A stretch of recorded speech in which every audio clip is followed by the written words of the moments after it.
All right, so GDP, something that you're going to hear a lot about as you start to follow economic news, and it means our gross national, or sorry, domestic. All over the place today. Product. So this is our GDP. Gross national product is a different thing.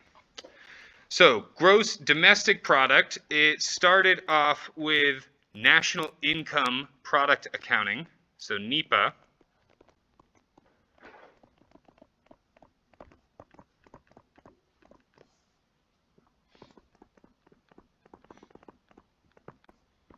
Which measures the economy's performance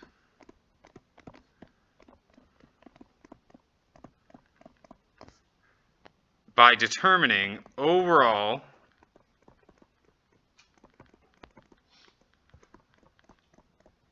production and income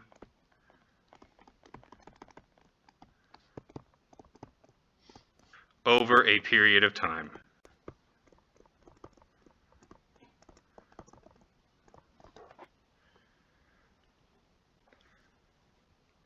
So this is a market value of production, a market value of output.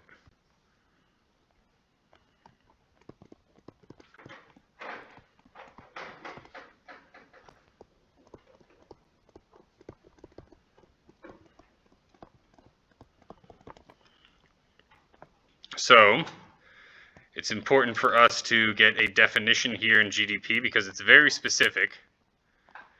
GDP is the monetary measure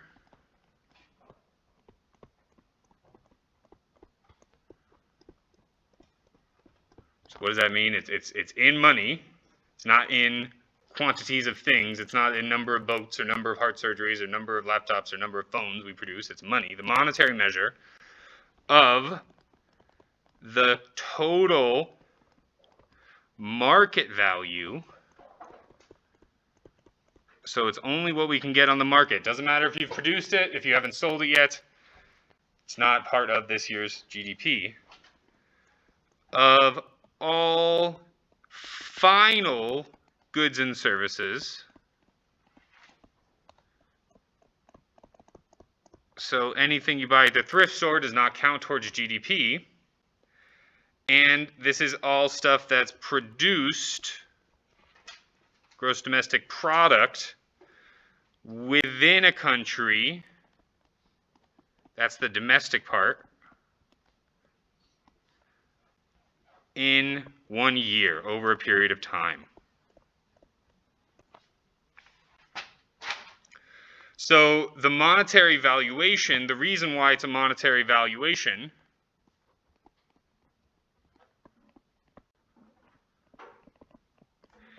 is because we need some way to sum all the sofas and computers.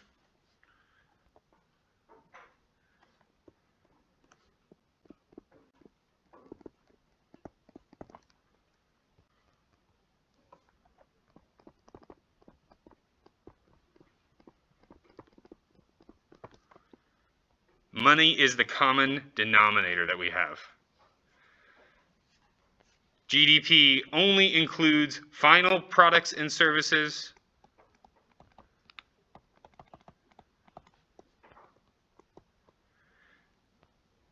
It avoids double counting.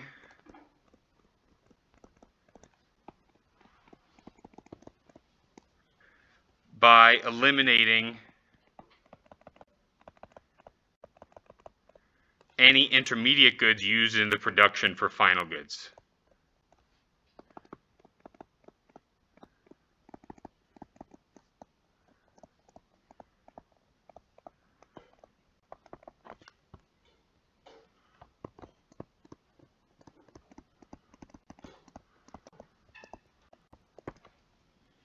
Secondhand sales are excluded. They do not represent current output.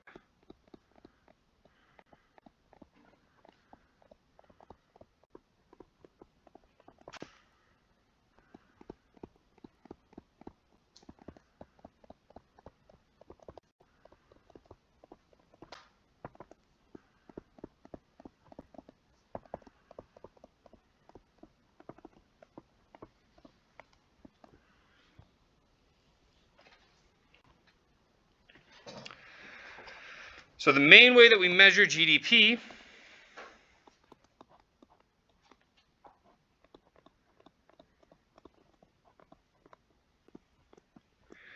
is by summing up all the spending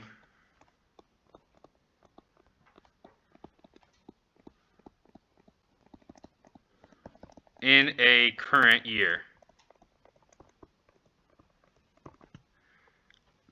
And so we've got GDP divided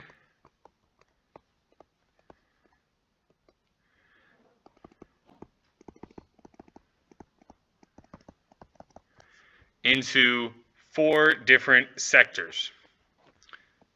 Household consumers,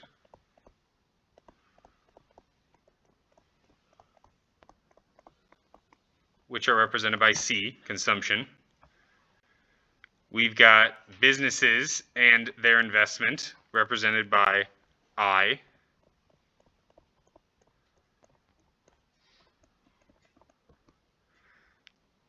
We've got the government sector, represented by G. And we've got foreign buyers, represented by NX. So this is net exports, which is our exports minus our imports. We'll get there. So let's take these one at a time. So the first one, personal consumption expenditures.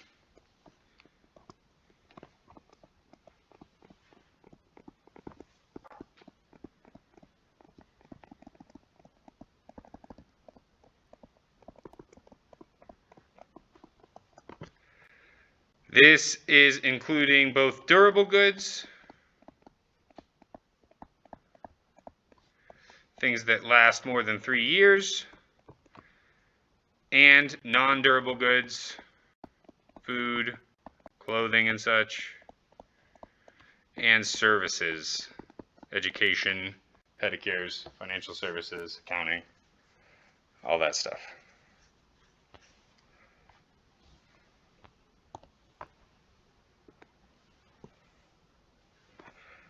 Secondly, we've got businesses. So this is talking about our gross private domestic investment. So this is our I. This is going to comprise of all final purchases of machinery, equipment,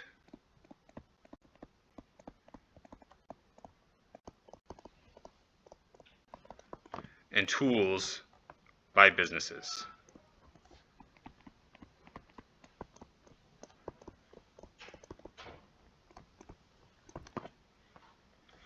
This is also going to comprise all residential construction and commercial.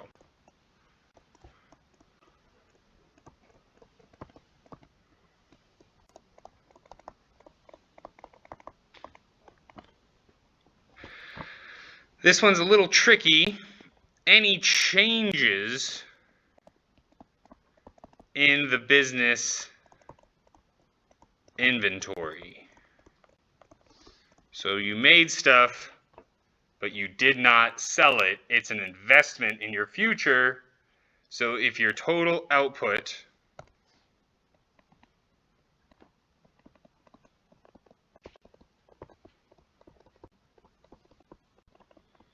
exceeds current sales, you made more than you sold, inventories build up. The goods are still perfectly fine. It's just that you didn't sell them yet. So they are an investment. The next year, they may actually be able to sell all of those and the ones that they produced, right? So if the business is able to sell more than they currently produce,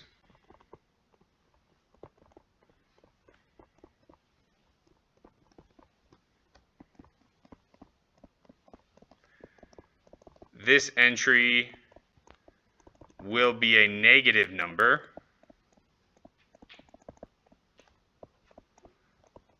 And we talk about how they draw down their inventories.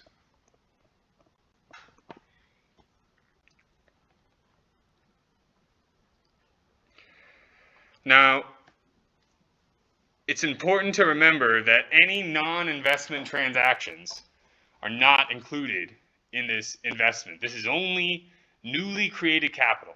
So any kind of purchasing of stocks, purchasing of existing bonds, transferring of ownership of jewelry or art or even houses. Used houses are not counted, right? Only newly created capital is counted as investment. Number 3.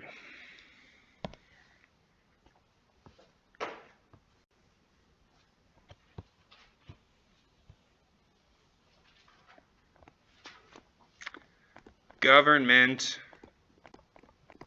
purchases of consumption and capital goods. So this is all of the spending by all the levels of government. So the federal, the state, the local. This includes direct purchases of resources. One of the main one is labor. They hire a ton of people. I work for the state of Nebraska, right? And an important part of our yearly financial activity that is not counted in our production measures is something called transfer payments. And it's excluded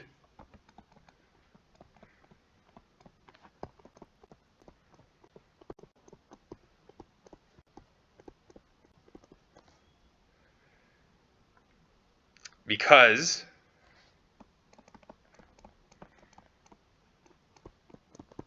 again, these outlays do not reflect current production. So all of the SNAP money that is given away, all of the supplement, all of the Social Security, all the spending on Medicare, all the aid, right? We're the largest aid donors in the world. All of that aid does not count as part of our main measure of economic health, of economic production, productive health. We should really not be relying as much as we do on this measure of GDP, but unfortunately it's the zeitgeist of the day. All right. Our last part of this is our net exports. That's interesting what it did there. Right. And so this is abbreviated as XN in your book, but you'll also see it as NX a lot of places. And so this is the fact that all spending on the goods that are produced have to be included in the GDP. So the exported stuff, it's essentially, it doesn't matter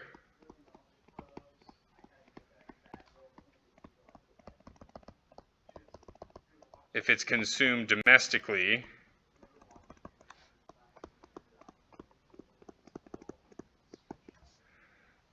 any final goods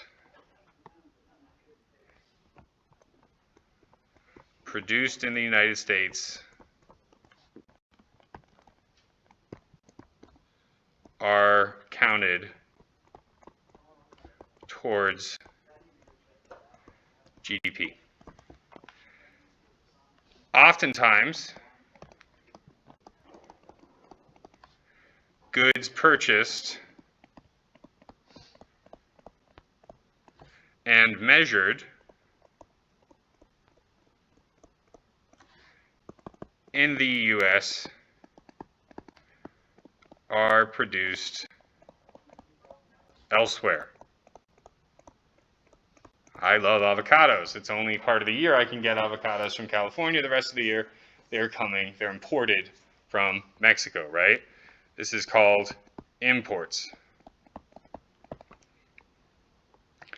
And so net exports is going to be equal to the difference between the exports minus my imports. So my imports count against my GDP. My exports count towards my GDP. Having a positive or negative net export or trade balance, as it's also known, is not inherently bad. It's not inherently bad. However, if you're running a negative trade balance, oftentimes you have to run a positive government balance, government budget balance, in order to essentially balance it out. But being the United States, we have what's called exorbitant privilege, as Charles de Gaulle dubbed it 40 years ago, that we can run both government deficits and trade deficits indefinitely with no consequences, which is cool and scary. So to sum it all up, we have GDP equaling C plus I plus G plus NX. And that is the other main thing that you should know coming out of this class. Not just that we produce Q star, where marginal revenue equals marginal cost, but also what GDP is, the 4 things of GDP. This was like the first thing I was asked when I started grad school in economics. It was like, let's talk about the national income and product accounts, and GDP and everything like that, and what comprises it, and what makes growth. So be sure to study that part of the book. That's all. Thanks for a great class. And yeah, like I said, I'll open the final up tomorrow, and you'll have a week to take it. You got 2 tries, so best of luck. And email me with any questions. Email me if you need extra office hours, all that jazz. It was a pleasure. Thank you.